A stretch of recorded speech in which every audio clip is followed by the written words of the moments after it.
یہ معجزہ ہے کہ جس میں اللہ نے کہا کہ وَلَقَدْ يَسَّرْنَا الْقُرْآنَ لِلذِّكْرِ فَهَلْ مِن مُدَّكِرٍ، کہ ہم نے تو اس کتاب کو نصیحت کے لیے، یاد دہانی کے لیے اور گائیڈنس کے لیے بہت آسان بنا دیا ہے۔ بس بندہ چاہیے جو اس سے ہدایت لینے والا ہو۔ اگر وہ آ جاتا ہے تو وہ ایک عام آدمی ہو، ریڑھی چلانے والا، فرش پہ بیٹھ کے دکانیں چلانے والا یا ہل چلانے والا، ایک بالکل عام جس نے کچھ پڑھا لکھا نہیں ہے، جو بھی وہ بھی قرآن سے اپنے لیے کچھ طلب کرنا چاہتا ہے تو یہ قرآن اس کے لیے اپنا سینہ کھول دیتا ہے۔ اور ابھی جو آپ نے تحقیق بیان کی ہے، اگر کوئی بڑا عالم جس کا کوئی ایک خاص میدان ہے، وہ چاہے فلک سے ہو یا زمین سے، سمندروں سے ہو یا خشکی سے، جو بھی اپنی اپنی علم کی قدرت کے مطابق اس سرچشمے سے ہدایت لینا چاہتا ہے، تو یہ سمندر ایسا ہے جو کبھی ختم نہیں ہوتا، بے شک۔ اور اس کا دامن جو ہے وہ کبھی تنگ نہیں ہوتا۔ ہر ایک انسان کو دعوت دیتا ہے کہ آؤ، میرے خزانے کھلے ہیں سب کے لیے۔ اور اسی وجہ سے قرآن حکیم کا جو دوسرا حق ہمارے لیے بنتا ہے کہ جب ہم نے یہ تسلیم کر لیا کہ اللہ کی کتاب ہے اور آسان کتاب بھی ہے اور ہدایت کے لیے یہ کتاب بنائی گئی ہے، یہ بات یقیناً قابل غور ہونی چاہیے کہ ہم دنیا میں ایک چھوٹی سی ایجاد کرتے ہیں، اور وہ ایجاد جب مارکیٹ میں آتی ہے، چاہے وہ موبائل فون ہو یا ٹیپ ریکارڈر ہو یا ریفریجریٹر ہو، اس کے ساتھ ایک کتابچہ لازماً بھیجا جاتا ہے کہ جناب یہ مشین ہم نے بنائی ہے اور اس کے یہ مقاصد ہیں، اور اس کو اس طرح استعمال کیا جانا چاہیے اور اس طرح نہیں استعمال کیا جانا چاہیے۔ ڈوز اینڈ ڈونٹس اس میں منشن، اس تمام چیزیں اس کے اندر موجود ہوتی ہیں۔ لیکن عجیب بات ہے کہ خالق انسان نے انسان کو تخلیق کرنے کے بعد جو اس کے لیے کتاب بھیجی کہ جناب میں نے ایک بندہ بنایا ہے، انسان بنایا ہے، اس کو دنیا میں اس طرح زندگی بسر کرنی ہے، اور اس کے لیے میں ایک پورا گائیڈ بک کا ایک سلسلہ جو ہے وہ قائم کیا، اور سب سے آخر میں یہ قرآن جس کو کتاب حکیم بھی کہا گیا، حکمت والی کتاب، دانائی والی کتاب، اس کو بھیج رہا ہوں۔ اور ہم انسان ایسے نادان ہیں کہ اسی گائیڈ بک کو نظر انداز کیے ہوئے ہیں اور کہتے ہیں کہ اپنی زندگی اپنی مرضی سے چلائیں اور اپنی عقل اور بصیرت کو استعمال کریں اور اپنی دانشمندی کا سکہ جمائیں اور کہیں کہ جناب ہم تو بہت ہیں، ہمیں کسی کتاب کی ضرورت نہیں ہے۔ تو ہمیں اس کے ساتھ کیسا تعلق قائم رکھنا چاہیے؟ خود اللہ رب العزت نے سورہ کاف میں 27 نمبر آیت میں یہ بات ارشاد فرمائی، وَاتْلُ مَا أُوحِيَ إِلَيْكَ مِن كِتَابِ رَبِّكَ لَا مُبَدِّلَ لِكَلِمَاتِهِ وَلَن تَجِدَ مِن دُونِهِ مُلْتَحَدًا۔ یعنی اللہ کے رسول پر جب یہ کتاب نازل کی گئی تو انہی کو مخاطب کرتے ہوئے یہ کہا گیا کہ آپ نے اس کتاب کی تلاوت بھی کرنا ہے۔ گویا کہ یہ تو پہلا حق ہو گیا کہ اس قرآن کی تلاوت کرنا چاہیے، اور اس کے کلمات ایسے ہیں، یعنی اس کی آیات اور اس کے الفاظ ایسے ہیں کہ جس کو کوئی تبدیل نہیں کر سکتا، اگر کوئی کوشش بھی کرے تب بھی تبدیل نہیں کر سکتا۔ اور خود اللہ کے رسول صلی اللہ علیہ وسلم نے ایک بہت خوبصورت جملہ ارشاد فرمایا، آپ نے فرمایا کہ إِنَّ هَذِهِ الْقُلُوبُ لَتَصْدَعُ، کہ یہ دل جو ہیں یہ زنگ آلود ہو جاتے ہیں، كَمَا يَصْدَعُ الْحَدِيدُ إِذَا أَصَابَهُ الْمَاءُ، کہ جیسے لوہے کے ٹکڑے کو اگر پانی میں رکھ دیا جائے تو کچھ دیر کے بعد اس پہ زنگ چڑھ جاتا ہے اور اس کی چمک وہ ختم ہو جاتی ہے،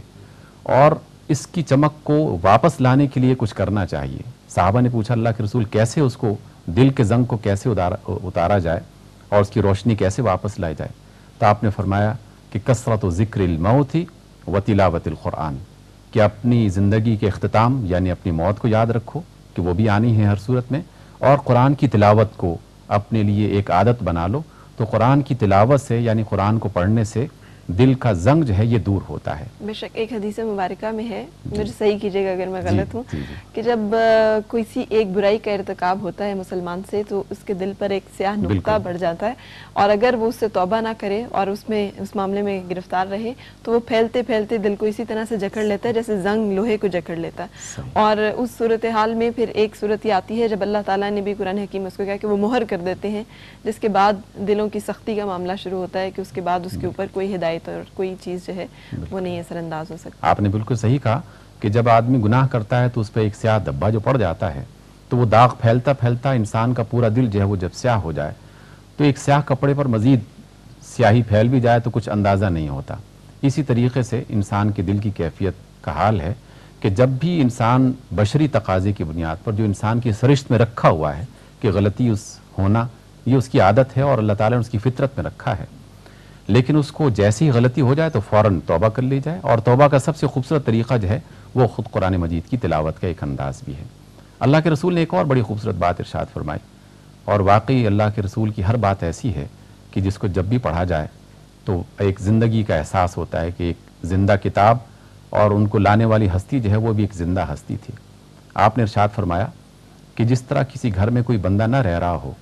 تو وہ ویران گھر جو ہے وہ بالکل اجڑ جاتا ہے، ہر طرف گرد و غبار پڑ جاتا ہے اور اس میں جالے وغیرہ پڑ جاتے ہیں، اسی طرح وہ دل کہ جس کے اندر قرآن نہیں ہے وہ ویران گھر کی طرح ہو جاتا ہے اور اس کی رونقیں بالکل ختم ہو کے رہ جاتی ہیں۔ اس لیے اپنے گھر کی یعنی دل کے گھر کی رونق کو بحال کرنے کے لیے قرآن کی تلاوت کرتے رہنا چاہیے اور اس کے زنگ کو دور کرنے کے لیے قرآن کی تلاوت کرنی چاہیے۔ اب صرف تلاوت کی حد تک اگر آدمی رک جائے تو یہ بھی مناسب نہیں ہے کہ بندہ بیمار پڑ گیا ہے اور اس نے ایک نسخہ اپنی جیب میں ڈال دیا اور کچھ دیر کے بعد نکالتا پڑھنا شروع کر دیتا ہے اور کہتا ہے کہ اس سے میری بیماری دور ہو جائے گی۔ یہ تو کوئی بنیادی سبب نہیں ہے۔ اس کا اگلا قدم جو ہے وہ بہت اہم ہے اور اس کے لیے خود اللہ رب العزت نے سورہ محمد کی آیت نمبر 24 میں یہ بات ارشاد فرمائی، افلا یتدبرون القرآن ام علی قلوب اقفالها، یہ لوگ قرآن پر غور کیوں نہیں کرتے؟ کیا ان کی دلوں پہ قفل پڑ چکے ہیں؟ جیسے تالا لگا دیا جائے اور دل بند ہو جاتے ہیں، تو وہ لوگ جو قرآن کی آیات پر غور نہیں کرتے، اس کے احکام کے بارے میں سوچتے نہیں ہیں، وہ ایسے ہی ہیں کہ جیسے ان کے دلوں پہ تالا پڑ چکا ہے۔ اس کو کھولنے کے لیے لازماً ہمیں اسی قرآن سے رجوع کرنا چاہیے۔ اور اللہ نے سورہ یونس کی آیت نمبر 24 میں یہ بات ارشاد فرمائی، کذالک نفصل الآیات لقوم یتفکرون، کہ ہم تو ان آیات کو کھول کھول کر بیان کرتے ہیں، لیکن کن کے لیے؟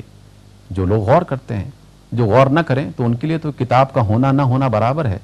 وہ ایسے ہی ہے کہ جیسے کوئی چیز گھر میں رکھی ہوئی ہے اور کوئی شخص اس سے استفادہ نہیں کر رہا۔ بے شک، یعنی اس ماہ مبارک میں جب تلاوت کا اہتمام کیا جائے تو اس کے ساتھ کوشش یہ کی جائے کہ ان کے معنی اور مفاہیم کو بھی سمجھا جائے۔ اچھا، اس کا طریقہ کیا ہو سکتا ہے؟ یہ بھی بعض اوقات بڑا کنفیوزنگ ہو جاتا ہے کہ ہم لوگ اپنے طور پہ معنی کو سمجھنے کی کوشش کرتے ہوئے گمراہ بھی ہو جاتے ہیں۔ جی، اس کے لیے یقیناً علماء یہ کہتے ہیں کہ جو قرآن حکیم، جیسے خود اللہ نے سب سے پہلی بات کہی، ہم نے تھوڑی دیر پہلے بھی کہا کہ وَلَقَدْ يَسَّرْنَا الْقُرْآنَ، ہم نے تو کتاب کو آسان بنا دیا ہے۔ مشکل لوگ بنا دیتے ہیں، یا تو جو اس کے قریب نہیں جاتے، یا پھر جو اس کی تفسیر میں اس قدر پیچیدگیاں پیدا کر دیتے ہیں کہ عام لوگ پریشان ہو جاتے ہیں کہ ہم کیا مانیں اور کیا نہ مانیں۔ اللہ نے کتاب میں بہت آسان آسان سے احکام رکھے ہوئے ہیں۔ کچھ باتیں تو ایسی ہیں جس میں ایک اور ایک دو کی طرح فیصلہ کیا ہوا کہ یہ کرو اور یہ نہ کرو، یہ حرام ہے اور یہ حلال ہے،